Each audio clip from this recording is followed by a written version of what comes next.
Lille à la lutte avec Toulouse et avec Rennes pour le dernier ticket européen et des Lillois, Thomas Guichard, qui recevait l'équipe de Nice qui, elle, ne joue plus rien. Oui, Hervé, et Lille en rêve de cette Coupe d'Europe promise pour le moment à Toulouse. Lille ne veut pas de cette 6e place, c'est la place du con, l'expression la plus répandue ici dans le Nord, hors micro.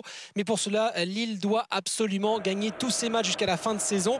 Lille qui débute bien cette rencontre face à Nice, avec ici ce premier bon ballon vers Bastos. L'enchaînement de Bastos, ça passe au-dessus, le regard noir de Michel Bastos. Toujours en manque de réussite, lui qui n'a plus marqué depuis 1 mois et demi.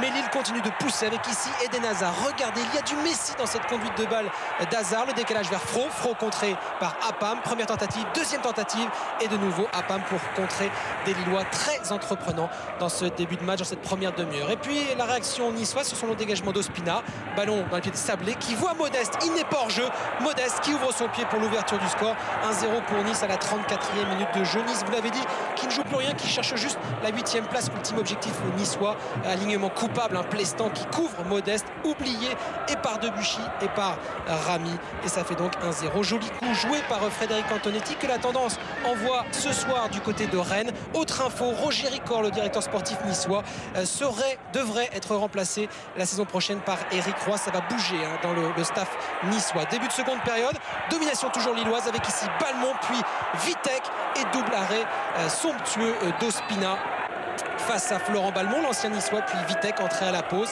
Double arrêt apprécié par Grégory Maliki, toujours écarté du but lillois, mais moins certain ce soir de vouloir quitter le club. Grégory Maliki ouvert au dialogue.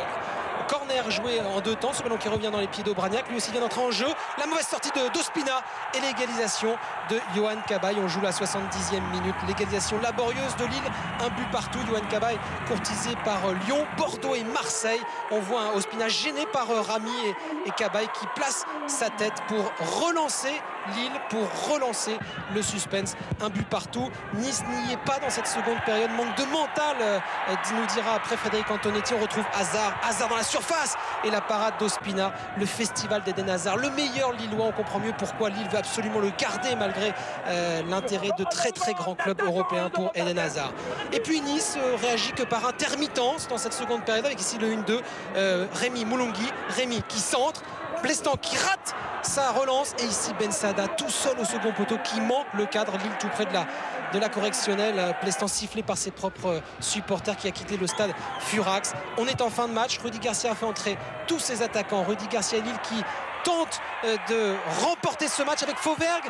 Le centre s'est sauvé sur sa ligne par Apam. L'action n'est pas terminée. Fauvergue de nouveau, le centre, cette fois pour Bastos. Bastos face à Ospina et ce ballon dans le petit filet. Lille a tout tenté cet après-midi, a cadré 10 tirs dans ce match, mais manque cruel d'efficacité devant le but. Match nul, un partout et résultat décevant pour Lille et Rudy Garcia. Lille qui ne gagne plus depuis 1 mois et demi et Lille donc qui manque l'occasion ce soir de revenir à hauteur de Toulouse, à hauteur de l'Europa League.